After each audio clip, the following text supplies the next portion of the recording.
భారతీయ సినీ చరిత్రలో 50 ఏళ్ల సుదీర్ఘ కెరీర్, వందల సినిమాల అనుభవం ఉన్న ఏకైక నటుడు సూపర్ స్టార్ రజనీకాంత్. ఆయన తీసుకుంటున్న నిర్ణయాలు, ఆలోచన విధానం చూస్తే ఆయన ఎంత పక్కా ప్రొఫెషనల్లో అర్థమవుతోంది. ఇక సినిమాల్లో వ్యక్తిగత జీవితాన్ని, ఈగోలను ఎప్పుడూ తీసుకురానని రజనీకాంత్ తాజాగా తీసుకున్న ఒక నిర్ణయం అభిమానుల ప్రశంసలను అందుకుంటోంది. రజనీకాంత్ ప్రస్తుతం జైలర్ 2 షూటింగ్లో బిజీగా ఉన్నారు. దీని తర్వాత ఆయన తన ఆప్తమిత్రుడు కమల్ హాసన్తో ఒక మల్టీ స్టార్ చేస్తానని ప్రకటించారు.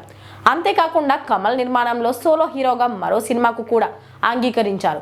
ఇక మల్టీ స్టారర్కు దర్శకుడు ఎవరనేది ఇంకా సస్పెన్సే. లోకేష్ కనకరాజ్ పేరు వినిపించిన కూలీ తర్వాత అది సద్దుమణిగింది. తాజాగా సోషల్ మీడియాలో ధనుష్ దర్శకత్వంలో సూపర్ స్టార్ రజనీకాంత్ నటించబోతున్నట్లు సోషల్ మీడియాలో ఓ క్రేజీ టాక్ వినిపిస్తోంది. రజనీకాంత్ కూతురు ఐశ్వర్యతో ధనుష్ విడాకులు తీసుకున్న తర్వాత ధనుష్ రజనీకాంత్ మధ్య దూరం పెరిగిందనే ఊహాగానాలు వచ్చాయి. అయితే రజనీకాంత్ ఆ వ్యక్తిగత బంధాలను ప్రొఫెషనల్ నిర్ణయాలపై ప్రభావం చూపనివ్వకుండా ధనుష్ దర్శకత్వంలో సినిమా చేసేందుకు సుముఖత వ్యక్తం చేసినట్లు తెలుస్తోంది. ధనుష్ నటుడుగానే కాకుండా రాయన్ వంటి సినిమాలో కమర్షియల్ డైరెక్టర్ గా మంచి పేరు తెచ్చుకున్నారు. ఇక అన్ని కుదిరితే ధనుష్ దర్శకత్వంలో రజనీకాంత్ సినిమా త్వరలోనే ఎక్స్పెక్ట్ చేయొచ్చు.